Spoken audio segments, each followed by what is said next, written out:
This is a pleasure to have this room full of faces, and some are new and some are steady customers, so I'm happy to have you all. We have a little handout here for anybody who hasn't already got one about what February talks are about, so let me know if you want one. I've got them up here. I want to thank Joe Elder for helping us with everything he does, and Chrissy Blocker. And Joe's got this new camera set up that was bought by Bridge Street Bargains, if I can put that in, and and then eventually have these things documented so people can see them at other times. So I thought that the son was going to be here today. I was going to introduce Richard Espinoza. He's a new reporter at the paper. He said he was going to come and listen and that sort of thing. He hasn't shown up yet, but we're going to go ahead and start. Josh Wood also has been good to us with articles in the paper, and that's what I thought he was going to do another one. So anyway, questions, please reserve questions at the end of Dr. Bolles' talk. And I'm going to hand it over to him. He's going to tell you about himself and his works. Okay. Your turn. Yeah, make sure I talk loud enough for you. That's good. With age, your voice gets softer. And can you all hear me? Yes. Yeah. Okay. Yeah. You know, I know some of you I don't. I probably should. I've been coming to Saratoga for 38 years. And I was introduced to Saratoga by Jack and Donna Globe. Jack and I practiced together in Longmont for numbers of years, and they brought us up here 38 years ago when one of my daughters was 2 weeks old. And we stayed at the Hood House. Hi. Saratoga side. Oh my. We stayed at the Hood House, and the dresser drawer was my daughter's bassinet. And we got to know Joe and Mike. We went to a party over at Mike's, I remember, and it was, for us, a wonderful experience. I grew up in a town in Ohio smaller than Saratoga, 1,200 people, partly on a farm and partly in town, so I understand and have experienced rural America and small town gossip, politics, everything that goes on. And so it's been a joy. I was fortunate to get invited by the guys up here at the Bluff House. And so we've been up there for a number of years now, and kind of where I hang out and when we come up. But it's been wonderful, and I was telling somebody, as the pandemic affected us all, a couple of buddies, Vietnam buddies of mine, and I began to get together frequently, and we went around to small communities and areas and explored them and explored their local museums, and I found that to be what a wonderful, wonderful thing to do, especially because, as you'll see, I didn't spend a lot of time doing that over my years. I went to a small high school. 35 of us, 6 graduated. Roughly 30 of us had been together from the first grade. And some of you probably understand what that might mean. And I was fortunate to be one of 2 in my graduating class to go to college at the time. And I went to the University of Michigan. I spent 8 years there. That included medical school. How that all happened is a lot of luck, because I flunked out on my butt my first semester in college. And after that, I came to the University of Colorado for further for further study. During my time in practice, I ended up going back to practice in Boulder, Colorado for 32 years. I find I go back and I've seen what to me has been a lot of disturbing violence in our world. And I find that I kind of have enjoyed some of it, as I had been on the boxing commission in Colorado for numbers of years, and also was a consultant to the National Football League for a number of years, and got to witness what goes on in that realm. But I want to talk a little more about the world. The world we live in is really a very chaotic place. And we tried to describe it in various terms, the first, second, third, or the developed, or the developing, or by their financial strengths here and there.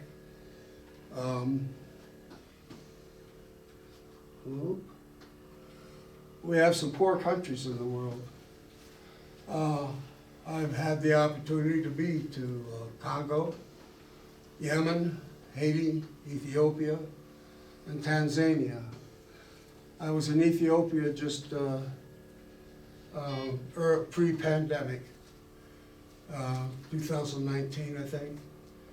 And you get out of the city areas, and the average income is about $1 or $2 a day for most of those people. And I would love to go back to Ethiopia. I found it to be one of the more interesting countries, surprisingly. I was in Yemen before the current wars. Haiti I've been to. That's not good. I was with Doctors Without Borders in the Democratic Republic of the Congo and other areas, and that was actually pretty miserable. We had to be evacuated out. We were operating in cellars with flashlights, and it wasn't a very nice place. The field of international and humanitarian medicine and surgery has really become a subspecialty of medicine. You can go and get training in it now. And we could go on. I don't have time to give a lecture on each topic, but I found that the most important part of what I've been doing over these years is that you become an ambassador for yourself, your profession, and your country, and I think for just being human, interfacing with human beings around the world of all different kinds and colors, religions, and we all have so many common denominators. We have similar emotions, and what I hear of and hear is how different we may be and how angry we are with one another.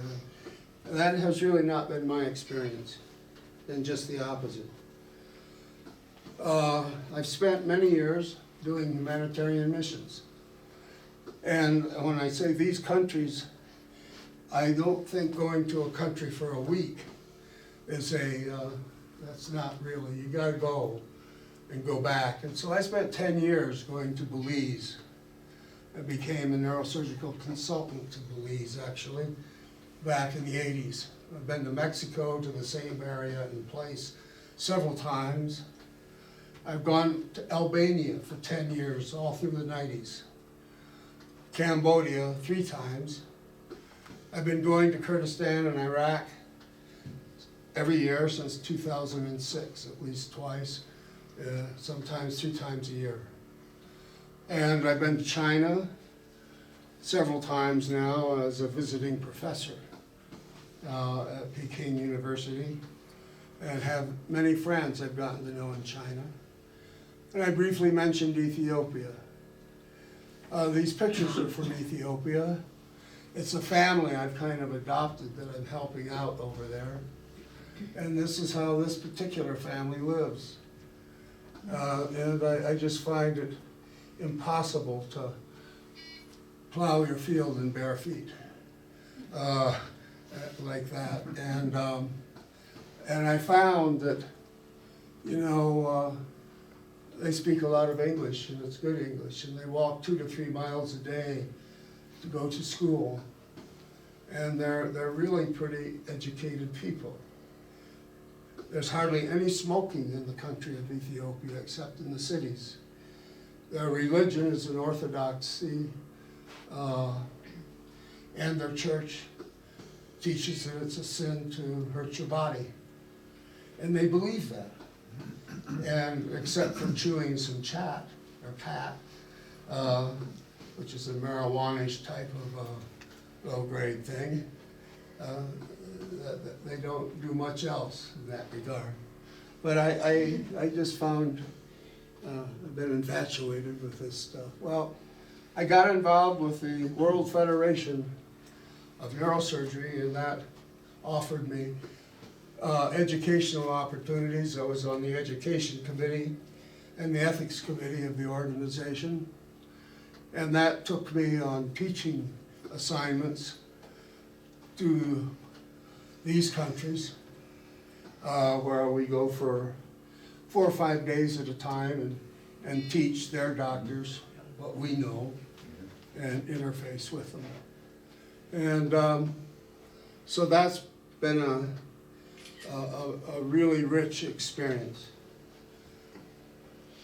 In 2013, a commission called the Lancet Commission began to study global surgery. And they found their findings are really very alarming in that roughly 5 billion people do not have safe or affordable surgical or anesthesia care. And of course, me being a surgeon and whatever is where my interest lies. And in lower middle income countries, roughly 90% don't have any access to care to speak of. That kind of care. Roughly 20 million people die annually to the lack of surgical care, which is more than 3 times that of HIV/AIDS, TB, and malaria combined. And as I say, put that in your pipe and think about it. So obviously, there's great need for more surgeons and more money. And I don't know where they came up with the figure of 12 trillion, but they did. And if we don't do anything, it's going to be very expensive, according to them. But it is a serious problem when you go around the world and realize that so many people suffer. They have a fractured leg, and you know, you just kind of treat it like it used to be. No surgery, no nothing. You have an appendicitis, you don't get anything done. It either ruptures or it doesn't, and on and on and on. Global neurosurgery, in my particular specialty, I've been involved in that. Many, many places in our world have no neurosurgeons, or maybe 1 per million. In our country, we have 1 per 80,000, roughly. When I was in school, high school, I wrote a paper on this guy. He won the Nobel Prize in 1952 for his philosophy of thought. He also was a master theologian and a musician, and became a physician. And the thing that impressed me about getting to know who he was that he had all these other talents. But once he became a doctor, he got involved in missionary medicine. And he devoted the rest of his life, really, to an area in French Equatorial Africa, or Gabon as it's now called, on a river, no roads to it, and he built a hospital, Albert Schweitzer Medical Center. Has done a lot of good research, and it's now become a UNESCO site. I sponsored a medical student to go there a few years ago, and it was a rich experience for that person. I got to visit it just in 2019, I think. Found it extraordinarily inspirational.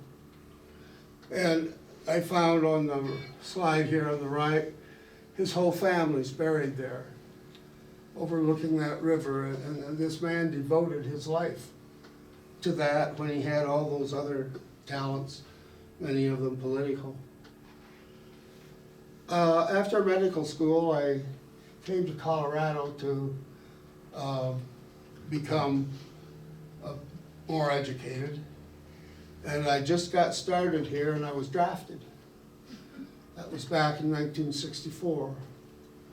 And I ended up being trained in aviation medicine with a subcategory of air evacuation. Keep in mind, if you ever watched MASH, that was basically the first time we utilized rotary vehicles for air evacuation. Thus the picture on the right. As we progressed into Vietnam, little research had been done. And I was involved on a team to begin to study that. Decide where do you pick people up on the battlefield, where do you take them? And how is all of that designed? And at that time we were using Hueys. I ended up being sent to a country that I didn't know existed. And I spent a few months here, and it converted my experience of raw military, which was, I'm not anti-military. It was a lot of, I grew up during the end of World War II, and we played war games. We loved shooting at each other and faking dying and what have you. This is how I grew up. But I never saw it in life until I got to Laos. And it was disturbing to me. And it is a secret war. It's said that over 2 million tons of the bombs dropped are more than all of World War II. Oh. Many were killed. It's still a country with the most unexploded ordnances on the face of our planet. And those are from mainly cluster bombing throughout that area. The bombing had to do with the Ho Chi Minh Trail that was coming down, feeding into the area of Vietnam. After being there, well, I went back in the year 2000, and this is an example of the Hmong indigenous peoples, and they were fighting the war, really. They were hired as our soldiers. And it turned out it was the first war of our Central Intelligence Agency. And the main reason it was called secret, because our country never acknowledged that anything was going on there for many years. A little bit has been talked about. When I was there, there was a few of us that were active duty military. The rest were all Central Intelligence agents. We did not become a member of their group, but we signed a non-disclosure agreements, and they became our friends. And it was our community for the time we were there. In 2010, this guy got a Medal of Honor for having been there. And the last paragraph says that his wife had known about her husband's actions, et cetera, and was sworn to secrecy. And that kind of was my life. I felt that I was sworn to secrecy, and in many areas I still am. And it was a full-blown destructive war. For variable reasons, we got sent then over to major hospital in Vietnam in a train, and 3 of our helicopters were borrowed, I would say, to start fighting the war, and we lost 2 of them, along with their pilots and crew chiefs. And for any of those who have been in the military, you understand the community becomes involved when you're a member of a group like that. So this was very hard on those of us that were their friends. So I got out of the military. I came back into private practice. I studied neurosurgery and then went into private practice in Boulder, Colorado, where I was for 32 years. And it wasn't long before I heard a talk that there were people in our world that didn't know that we existed, and that we didn't know that they existed. I found that not kind of mind-boggling, and an opportunity came up to go out and visit this area. And my wife and I went on a trip all around the Indonesian archipelago, over 14,000 islands, and we did quite a few of them.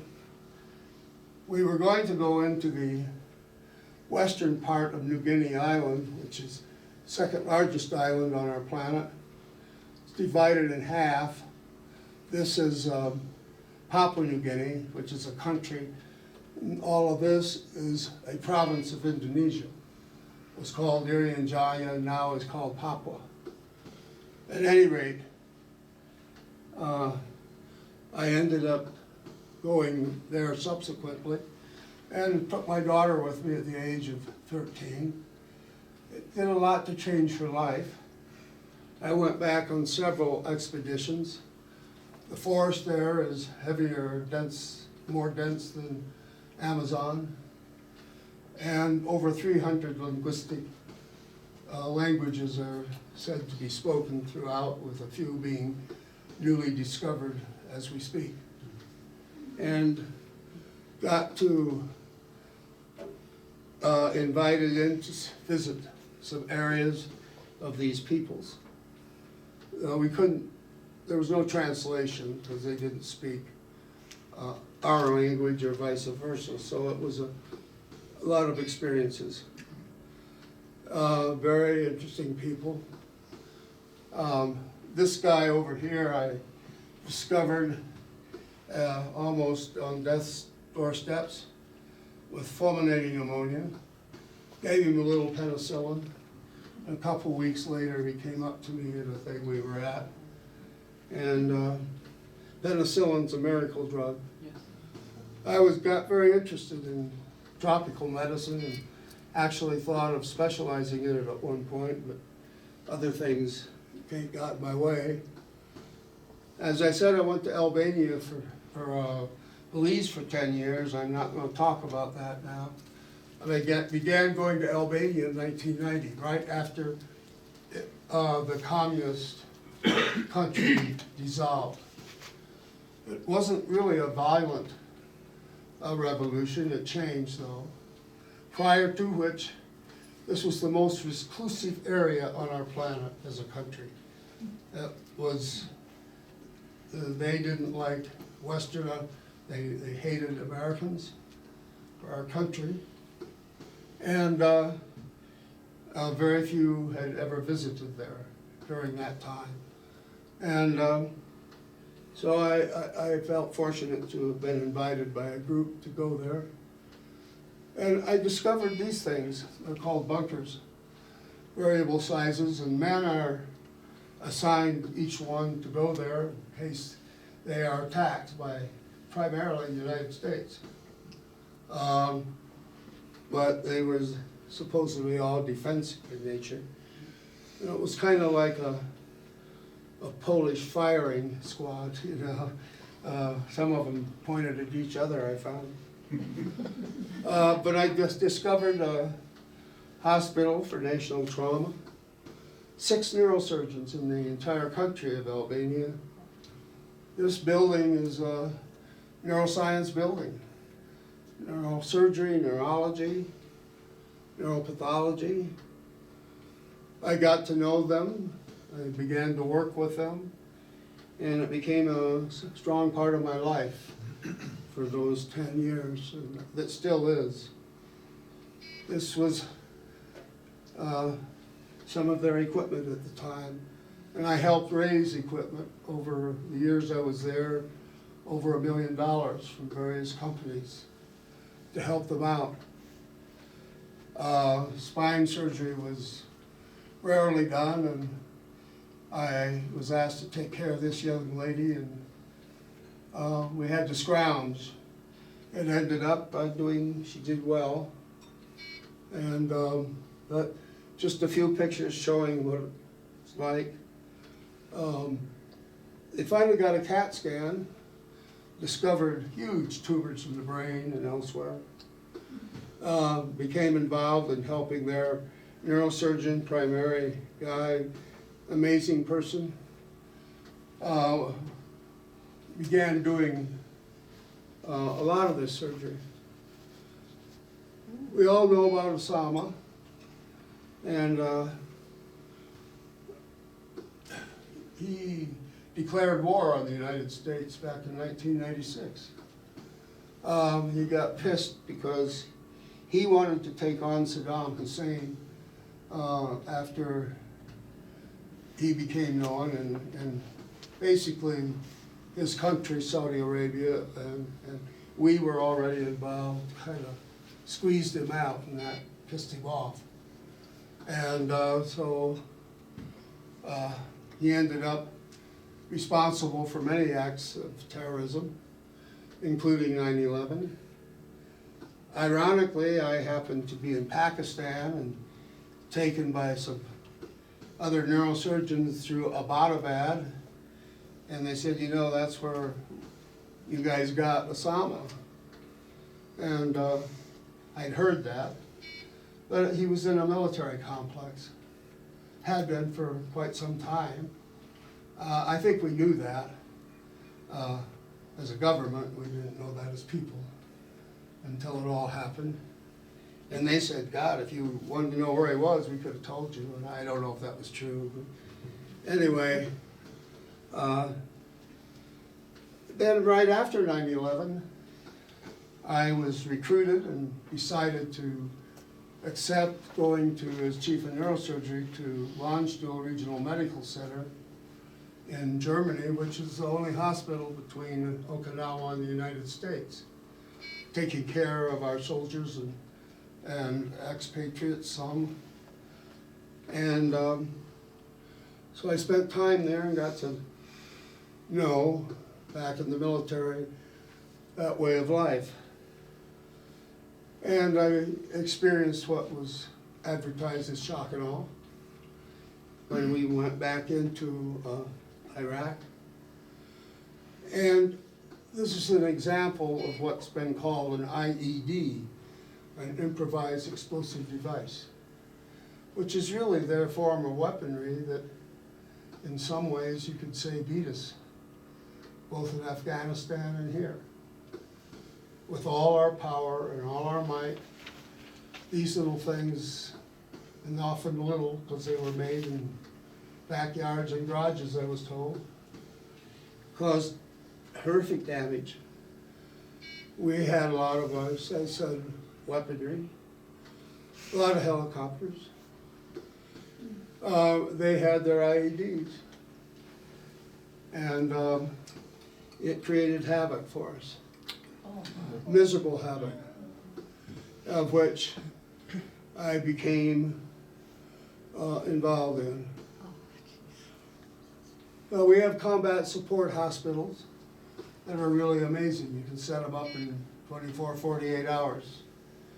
And we practice what's called combat damage control. What that means is that if you get wounded, in this man, his abdomen, you open it up, stop the bleeding by just stuffing it with gauze, with pressure. You don't spend your time going in and clipping and this and that. You use pressure, then you resuscitate. And if it's a head injury, you don't have a CAT scan.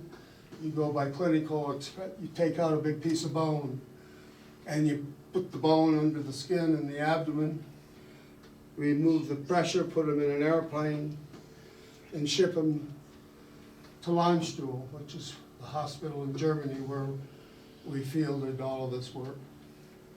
And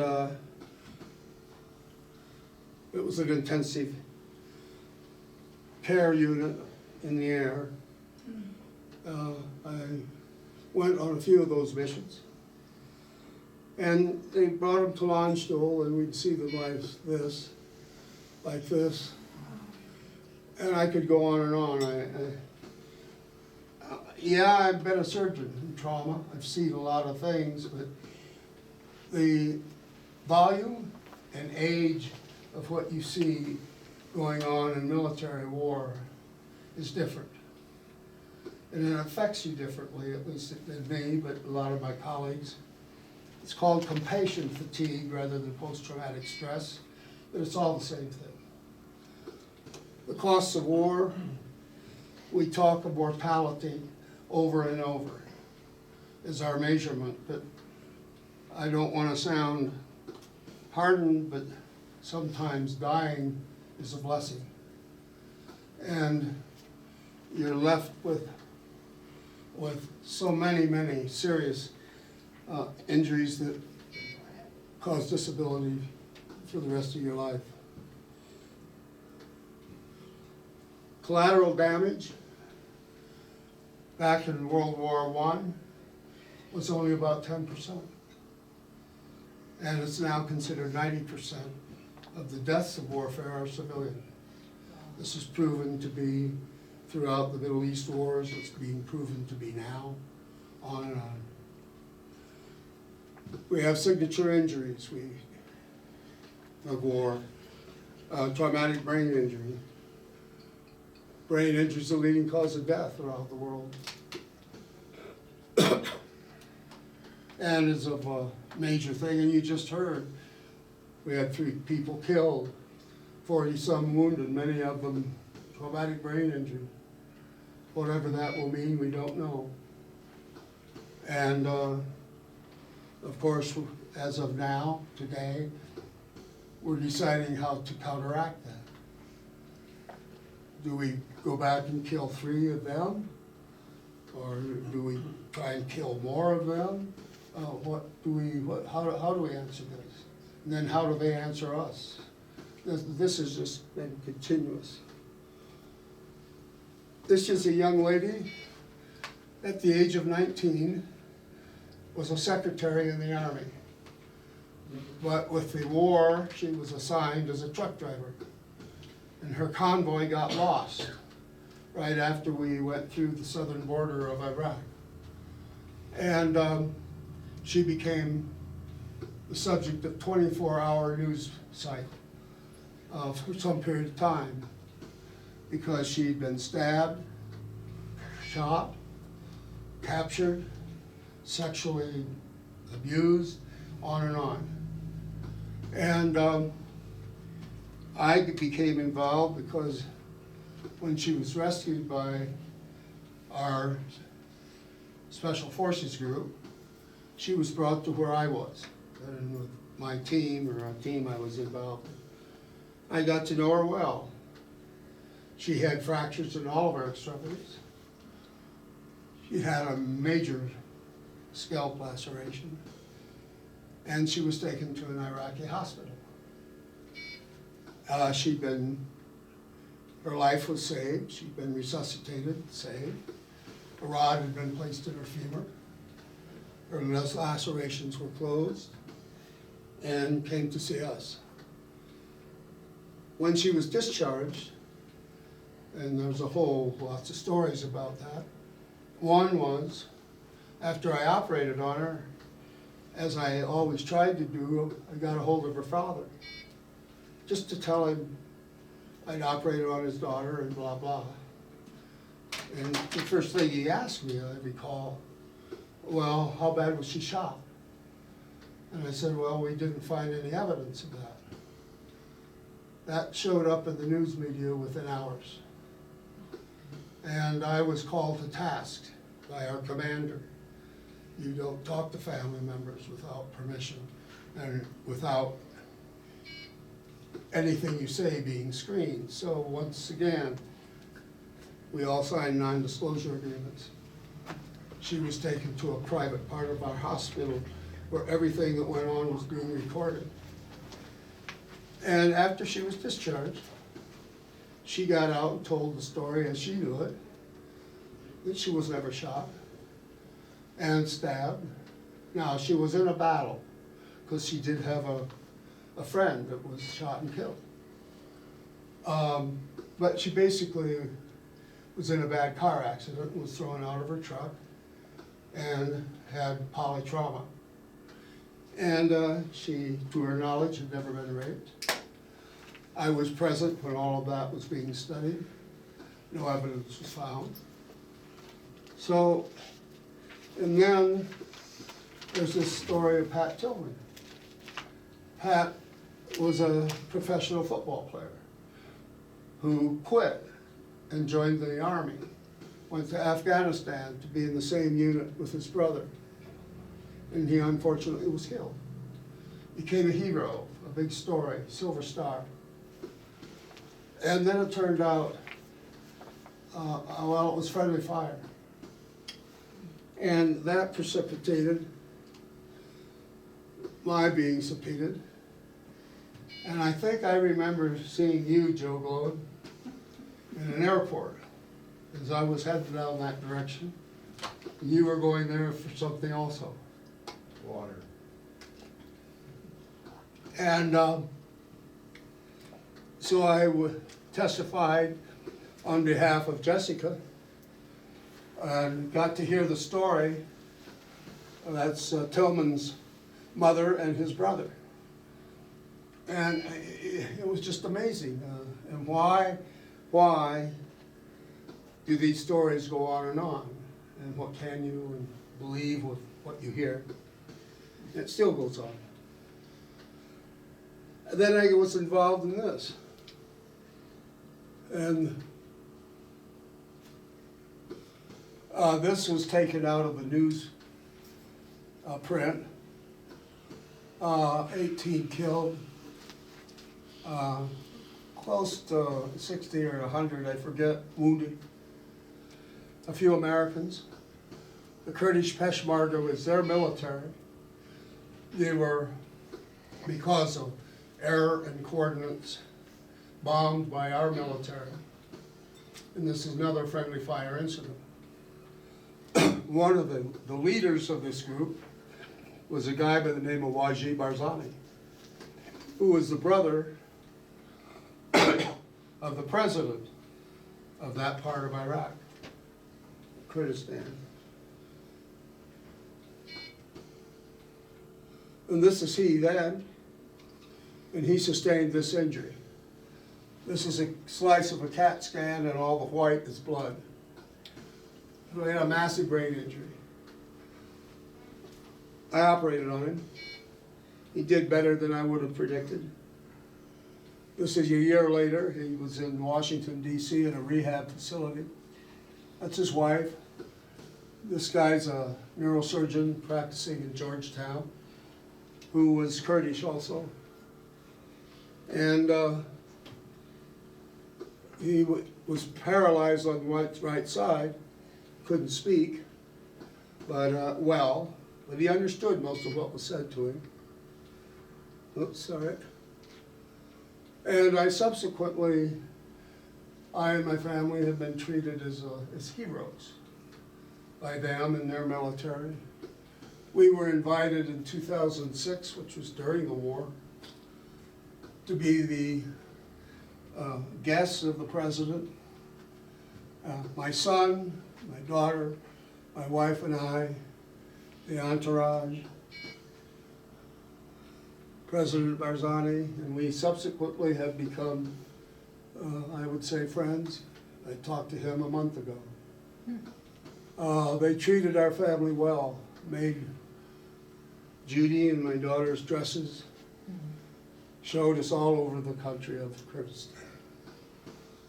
Kurdistan is this little area in orange, the rest of Iraq, 40 million people, Iran, Turkey, Syria, Iraq, never got their own country. I could go on, don't have the time for it. During the 80s, Iraq was at war with Iran and we supported Iraq. So picture Donald Rumsfeld, special envoy during the Reagan administration, shaking hands with Saddam. And there are other. Saddam did not like the Kurdish people and really created a genocide. And one of my beefs is that we've never signed on to that as our country. One of only 2 countries in the world that have not. But a massive attack, part of which was chemical. Over 40 villages. It all ended really with the worst ever chemical attack in history in a town called Halija, of where over 5,000 were killed within 5 hours. I was involved with Doctors Without Borders at the time and got interested and ended up writing a paper, putting together a presentation, which I'm really kind of proud of. Did a lot of research for it. And I ended up being asked to give it at the 25th anniversary of Halija. And it's just another part of what I've done. I learned a lot about what we're talking about today. Genocide, what is it? I have my own ideas. It's kind of a political thing now, I think. A few pictures to show the countryside of Kurdish area. I'm told that most all of this was at one time barren after the chemical attacks and whatever in this area. But most of this vegetation was planted by the people and as ongoing. This is a wedding on the side of a road. They have a wonderfully unique culture.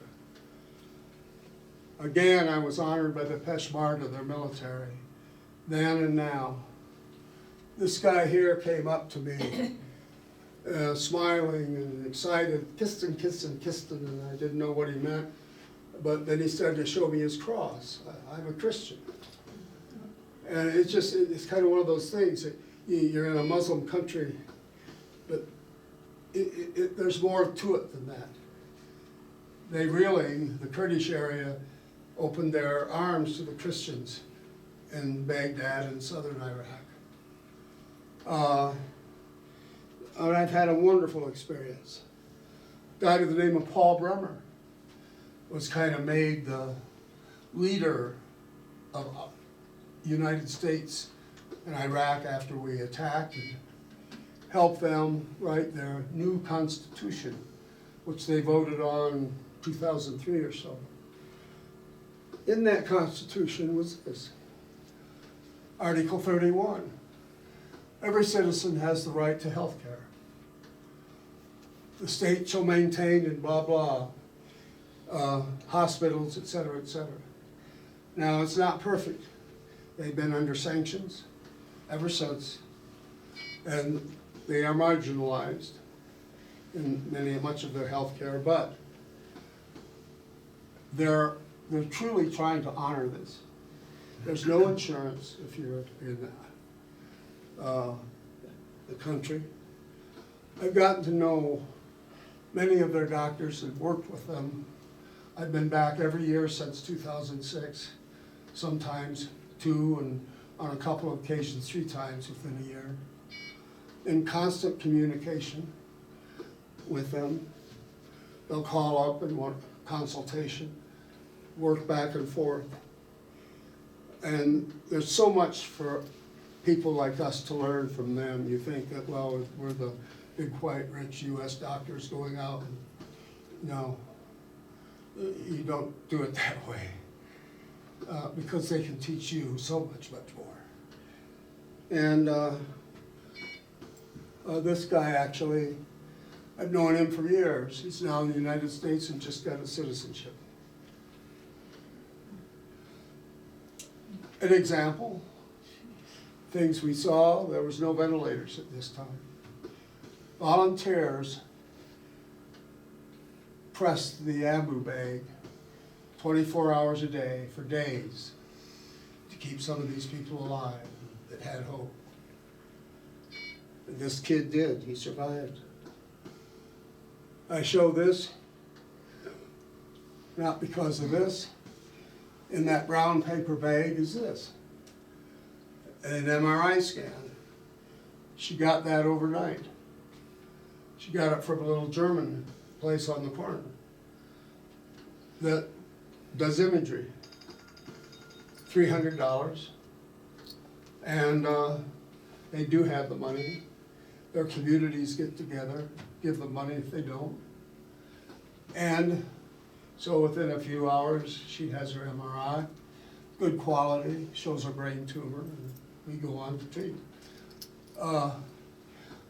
In the United States, it might take you weeks, if not months now, and $2,000, $3,000, $4,000.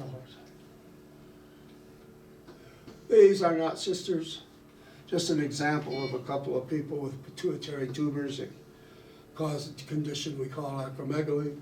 A guy with a brain tumor we operated on. We just see so much pathology. I've taken 6 residents from the university over there, and that's been a rewarding task for them and for me. Up until 2019, this is how we did craniotomies with an old-fashioned called a drill. It works well, but I took them over some electrical equipment. Introduced them to the concept of what we call spine damage control of the spine.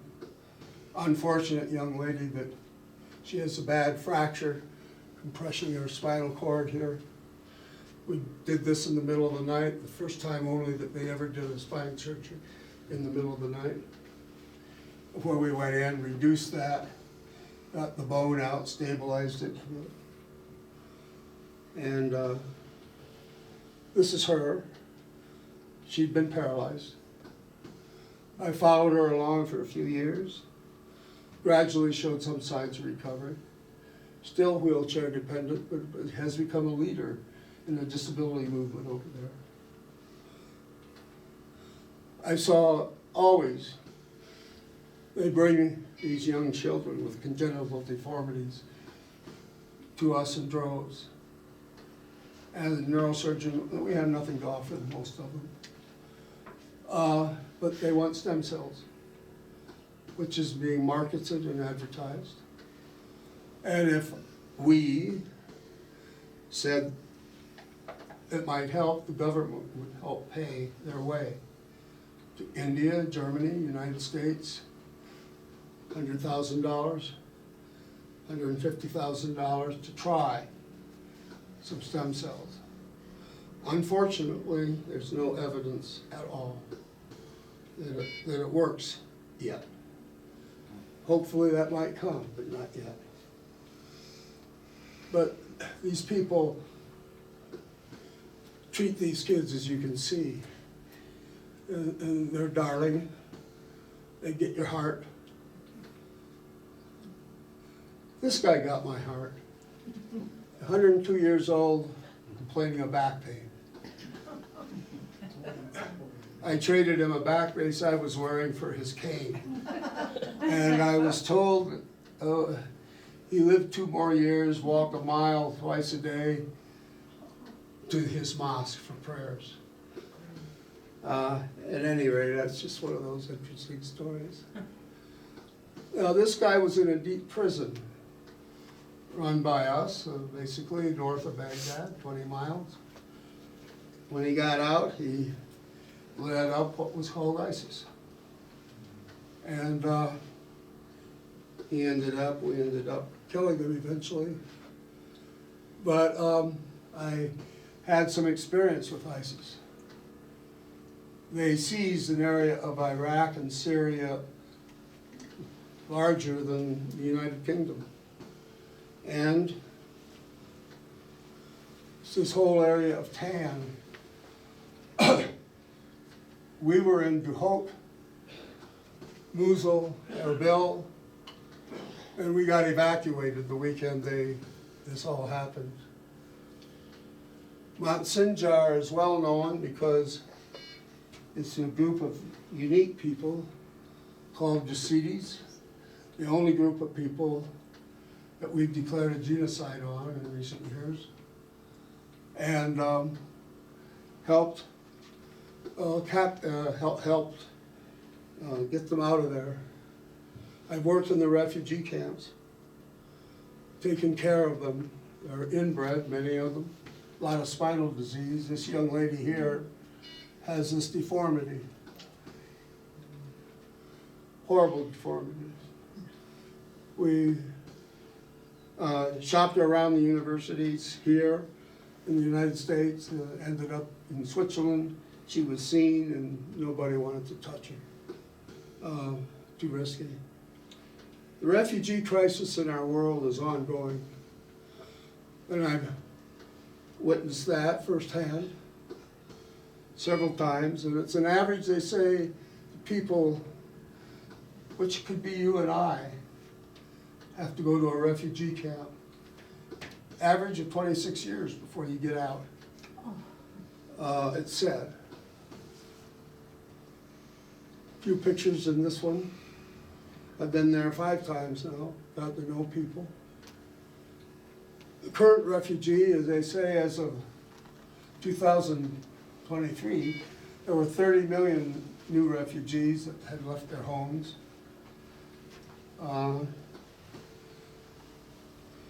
Back to Wajid Barzani, the guy I operated on. I've seen him every year almost since. A consultant. CU Buffs fan, University of Michigan fan. We've become friends.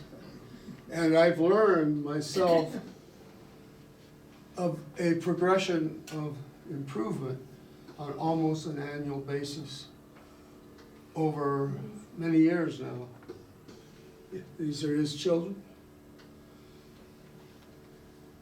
President's brother. Last time I saw him, his brother, the president. I was invited to come, not to be in the room, but I was actually outside of a party with President Barzani when this was taking place. This was the last time we were there. Collage of pictures. One of my residents at the University of Colorado. It's opened a new world to them. This was our group, and we're still together on WhatsApp. We communicate on a weekly basis almost, hoping we can go back. In 2014, I was invited to go to North Korea. And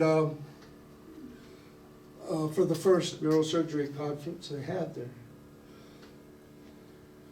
And this was a group, there was 2 of us from the United States, 12 of us international. A group of conference attendees of some 60 North Korean neurosurgeons. They have 9 provinces, 10 neurosurgeons per province. So many of them came. The one thing here, while I got to know some that I've followed up with, I've seen a couple of them in China, a couple of different times now. But you can't talk to them, and no email, mail, phone contact. They really are kept a secret. Few pictures I took out of the bus windows, etc. of Pyongyang. They like karaoke. They're very good at it. They have a dynasty. And a lot of people think of them as communists. They're really not. But they have a dynasty. This is one of their newer hospitals we were taken to, Children's Hospital. Never seen this anyplace, but you walk in, you put your feet in this, and it automatically puts shoe covers on. You don't walk in with dog shit all over your feet anymore, as we do. This is just their hospital. One of their doctors. You can see my picture here, not that that's important, but my first real example of telemedicine. We were examining patients directed by this person way up in the northern part of North Korea. And I found it to be very, very good. I got to operate on a lady, their subway. This is how they read their news. And they don't have the newspaper other than there. The only neurosurgeon in North Korea that's female. And we became pretty good friends. A lady from China, her husband, who's a Chinese diplomat. They were scheduled to come to visit us here in Saratoga just a few years ago. It was just before the pandemic. And 11,000 neurosurgeons that she's the head of at that time. We have about 2,800, just to put it in perspective. The size of visiting professor in Peking, wonderful experience and made many friends. I've been acknowledged and awarded things and I'm grateful for it, but it's not why you do what you do. Part of the congressional record, very honored by that. I wanted to go back though and just give a brief discussion of some of my feelings. First battle of the Civil War. If we were going to have this battle out here, how many of you would put on your suits and ties, take a picnic basket, and go out and watch it? That's what these people did. And when they started to see the carnage, they were surprised, many of them, got back in their horse and buggies and went into Washington. Is that what many of us that don't understand war really kind of feel? We don't understand it. How could these people, even in those years, go out and look at it as a football game? Which is really what they were doing. Our leaders have all had these various things to say. Washington had this.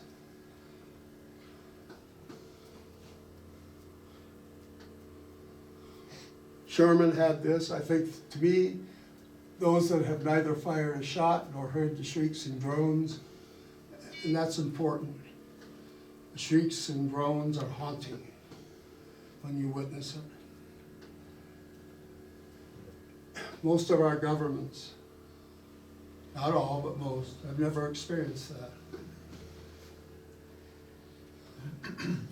This was written by his son, James Eisenhower. While he's not probably truly a pacifist, his last talk on the military-industrial complex is something we should all go back and re-listen to. At the turn of the century, we had Booker T. Washington. We've experienced Mahatma Gandhi. September 11th, 1906, 100 years after September 11th.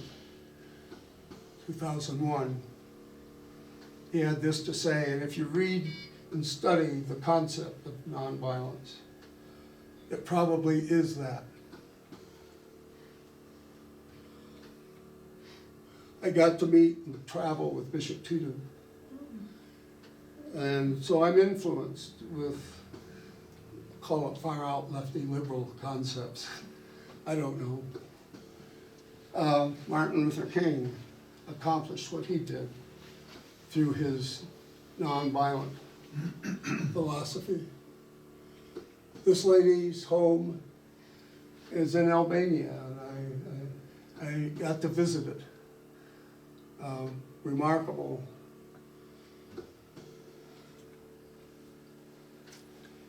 The Durants are two people, he and his wife, that have an 11-volume thing on the history of humans on Earth and civilizations, etc. They'd come up with these stats, obviously ongoing. Only 8% of those years were not without war. The 20th century being referred to as the most catastrophically bloody. In 2005, 30 wars, as of today, 32 ongoing as we speak. What does it all mean? I don't know. I found this slide kind of interesting, or this picture, in view of what we all hear day by day. I've gone to Iran, wonderful experience in Iran. Of course, I didn't know their government. Numbers of books. This last book I just finished, written by a Palestinian doctor who also, while he was there, worked in Israeli hospitals. Doctors get along, most always. We're non-political, we really are. And anyway, in 2009, there was an Israeli-Gaza uprising. 3 of his daughters and his niece were killed in his apartment when a tank round went into it. He's now practicing out of Toronto at the university. I briefly met him, heard him talk just a couple of years ago. And I read his book. I recommend it wholeheartedly to anybody if you want to get a feel for what it's been like over there. I'm told that he's lost 25 family members in what's going on today. And then, to my delight, I've had this wonderful experience for 47 years almost. Some of you have visited it. We've just had it's really turned out to be a wonderful, not terribly sad experience of selling it or ending it. I know Kathy and Doug saw our final production. It's special. Thank you. I'll try and answer any questions. Thank you so much.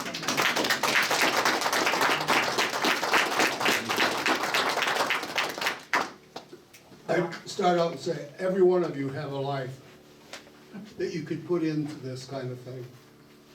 And I'm sure it would be interesting to whoever you told it to. And that's what we like doing with this group too, but you've given us so much to think about.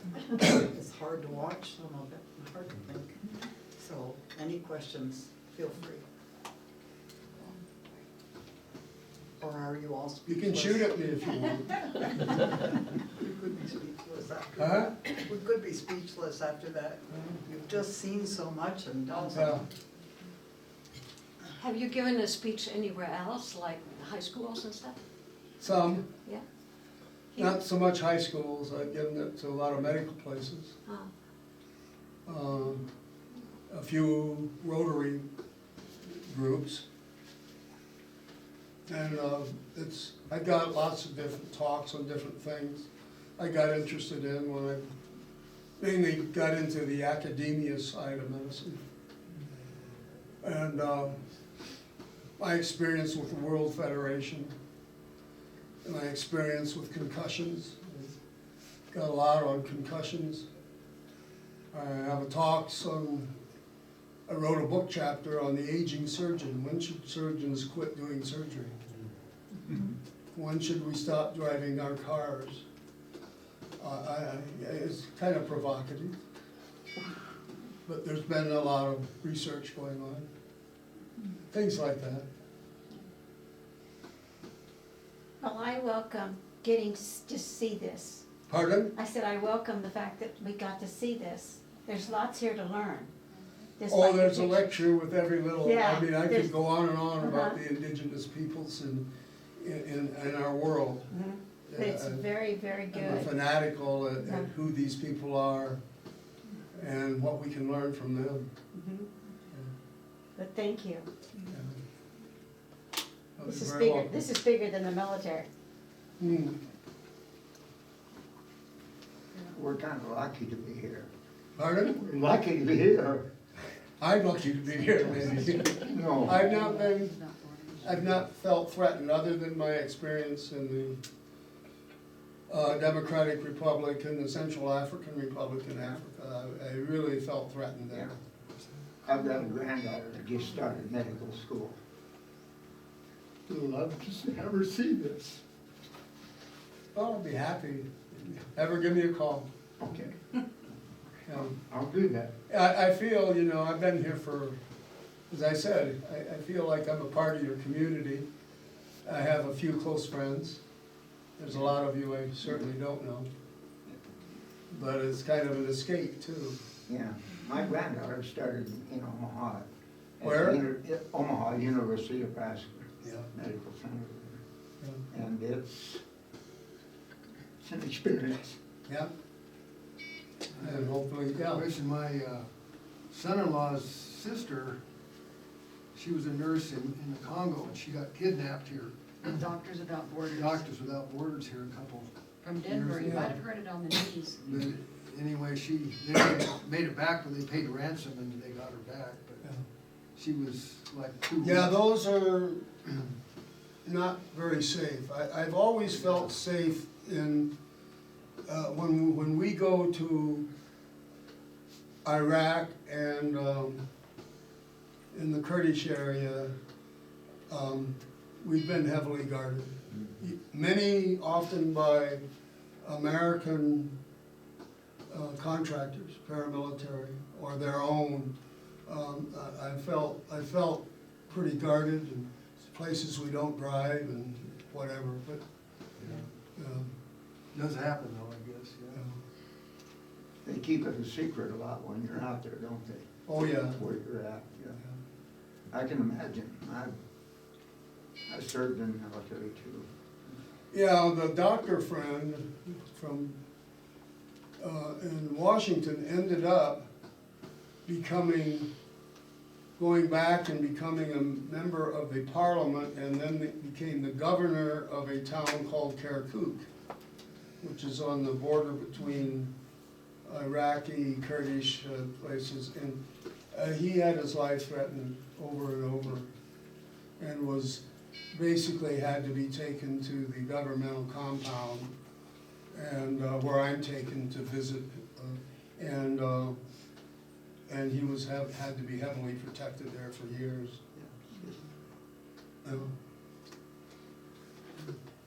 But it's a ongoing world out there to experience, and I've become very satisfied with visiting Sinclair and Rollins. I love the Rollins, the museum in Rollins. Casper has a wonderful little museum at their airport.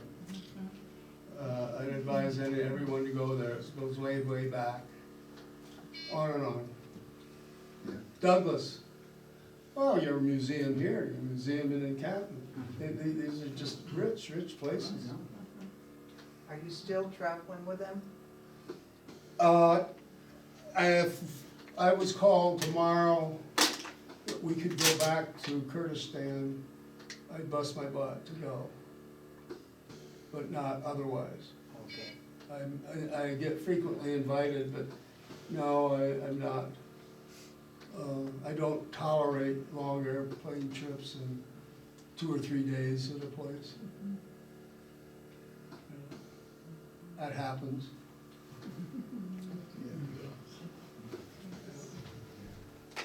You gotta be a part of it. Huh? You gotta be a part of it to go.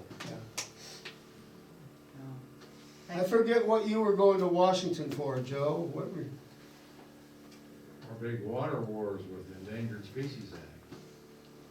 You and I were on the plane together to Washington. yeah. Yeah, What was the controversy with the girls' mental health? That was, seemed to me like that's. I'm sorry, what? What was the controversy with the girls' mental health that you went back to testify for? Well, the controversy was that the story that was perpetrated through the news media and in part our military was that she had been shot and taken prisoner, raped, treated very badly. That was the news, and that's not what happened. It was almost the opposite. In fact, I subsequently have talked to one of the physicians that cared for her when she was in the Iraqi hospital as a quote-unquote prisoner. I was told that they notified our military that she was there and that they would make it safe to get her transferred to them, and of course, justifiably, we were skeptical and didn't believe them. But when we sent our special forces in to get her, there was a whole video camera production team that went with them, to put it all on tape, and then that came out on the media almost immediately. And that was the controversy. Oh.